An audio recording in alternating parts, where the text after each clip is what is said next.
Bismillahirrahmanirrahim. Assalamualaikum warahmatullahi wabarakatuh. Alhamdulillah rabbil alamin. Wassalatu wassalamu ala asyrafil anbiya wal mursalin wa ala alihi washabbihi ajma'in. Amma ba'd. Tuan-puan muslimin muslimat yang dimuliakan oleh Allah Subhanahu wa taala. Alhamdulillah, pada kali ini kita bertemu lagi di dalam eksplorasi Ramadan 2.0. Saya mendoakan tuan-puan berada di dalam rahmat Allah Subhanahu wa taala.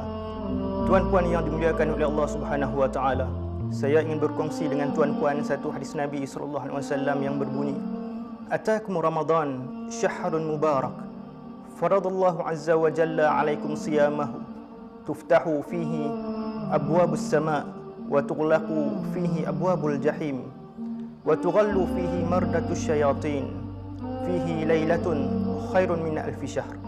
Tuan-tuan yang dimuliakan oleh Allah Subhanahu wa taala, hadis ini menyebut berkenaan dengan fadilat dan kelebihan bulan Ramadan. Sesungguhnya Nabi sallallahu alaihi wasallam telah bersabda kepada kita, sungguh telah datang kepada kamu bulan Ramadan, bulan yang di dalamnya penuh dengan keberkatan. Difardukan oleh Allah Subhanahu wa taala ke atas kamu berpuasa, dan dibuka di dalam bulan itu adalah pintu-pintu langit dan ditutup pintu-pintu neraka, dan syaitan-syaitan itu dibelenggu di dalamnya. Sesungguhnya di dalam bulan itu terdapat satu malam yang mana malam itu adalah lebih baik daripada 1000 bulan. Tuan-tuan yang dimuliakan oleh Allah Subhanahu wa taala, jika kita menghayati hadis ini dengan lebih mendalam, tuan-tuan, adakah layak untuk kita mengisi bulan Ramadan yang datang bertamu kepada kita dengan perkara-perkara maksiat? Sudah tentulah tidak, tuan-tuan. Maka dituntut kepada kita apabila berada di dalam bulan Ramadan, hendaklah kita memperbanyakkan amalan-amalan kita. Tidak lain tidak bukan adalah untuk kita menuntut redha Allah Subhanahu wa taala. Allah menyebut di dalam Al-Quran, di dalam surah Al-Baqarah yang berbunyi, "Ya ayyuhalladzina amanu kutiba alaikumusiyam kama kutiba alal ladzina min qablikum la'allakum tattaqun." Wahai orang-orang yang beriman, sesungguhnya kami menfardukan ke atas kamu puasa, yang mana natijahnya pada akhirnya adalah keluar kita daripada Ramadan adalah untuk menjadi orang-orang yang bertakwa. Tuan-puan yang dimuliakan oleh Allah Subhanahu wa taala, dalam kita untuk menjadi orang yang bertakwa di dalam bulan Ramadan ini adalah satu bulan yang mentarbiah dan mendidik diri kita.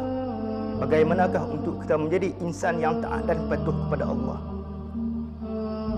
Sinonim dengan bulan Ramadan adalah untuk kita menjadi orang-orang yang taat dan patuh kepada Allah, menuntut kepada satu keadaan, iaitu yang pertama adalah sabar, tuan-tuan. Bagaimanakah untuk kita sabar dalam melaksanakan ketaatan kita kepada Allah, dan sabar untuk kita meninggalkan apa yang dilarang oleh Allah Subhanahu wa taala? Yang pertama, tuan-tuan, hendaklah kita, niat kita itu, azam kita itu hanya sahaja kerana Allah Subhanahu wa taala, bukan kerana orang lain, bukan kerana selain daripada Allah Subhanahu wa taala. Kerana apa, tuan-tuan? Apabila kita membulatkan hati kita berada di dalam bulan Ramadan, hanya sahaja aku berpuasa dan melakukan amalan kita di dalam bulan Ramadan kerana Allah, maka kita akan menjadi insan yang bahagia, yang mendapat rahmat dan kasih sayang Allah Subhanahu wa taala. Di dalam satu ungkapan di dalam kitab Al-Hikam disebut, innamal i'timad 'alal 'amal nuqsan ar-raja 'inda wujud az-zalal. Apabila kita ni melakukan satu amalan yang bukan kerana Allah Subhanahu wa taala, maka akan menjadi sia-sialah amalan tersebut. Kerana apa? Apabila Allah tidak redha dengan amalan itu, maka kita akan melakukan satu perkara yang sia-sia. Yang kedua, tuan-tuan, bagaimanakah untuk kita sabar dalam melaksanakan ketaatan di dalam bulan Ramadan ini, tuan-tuan? Hendaklah kita melazimi taubat kita kepada Allah Subhanahu wa taala.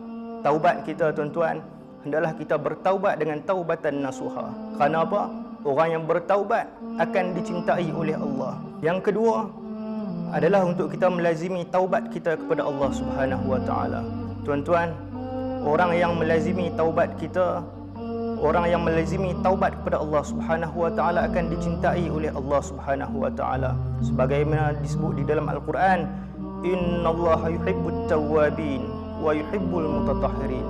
Tuan-tuan yang dimuliakan oleh Allah, yang ketiga adalah untuk kita sentiasa berazam untuk meninggalkan apa yang dilarang oleh Allah Subhanahu wa taala. Kita nak keluar dari madrasah Ramadan untuk menjadi orang yang bertakwa adalah dengan kita meninggalkan apa yang dilarang oleh Allah Subhanahu wa taala. Sebelum ini tuan-tuan, kita melazimi hari-hari kita dengan melakukan apa yang tidak disukai oleh Allah, bercakap perkara-perkara yang tidak berfaedah, melakukan permusuhan dan sebagainya. Maka apabila kita berada di dalam bulan Ramadan ini, kita mentarbiah diri kita, tinggalkan apa yang tidak disukai oleh Allah Subhanahu wa taala. Yang keempat, hendaklah kita memperbanyakkan amalan-amalan kita di dalam bulan Ramadan dengan kita melakukan ketaatan kita seumpama solat tarawih, tadarus Al-Quran, kita meninggalkan permusuhan dan sebagainya. Maka tuan-tuan, apabila kita keluar dari madrasah Ramadan, kita menjadi sebagaimana disebut di dalam Al-Quran adalah orang-orang yang bertakwa. Maka tuan-tuan, janganlah kita mensia-siakan amalan kita di dalam bulan Ramadan dengan melakukan perkara-perkara yang tidak berfaedah. Sebagaimana hadis Nabi menyebutkan, man qama ramadana imanan wa ihtisaban ghuffira lahu ma taqaddama min dhanbihi. Apabila kita berada di dalam bulan Ramadan, kita buat ketaatan kita dengan penuh keimanan dan mengharapkan ganjaran pahala daripada Allah Subhanahu wa taala, akan diampunkan kepada kita dosa-dosa kita yang sebelumnya. Wallahu alam. Aqulu qawli hadza wa astaghfirullahal azim li wa lakum. Assalamualaikum warahmatullahi wabarakatuh.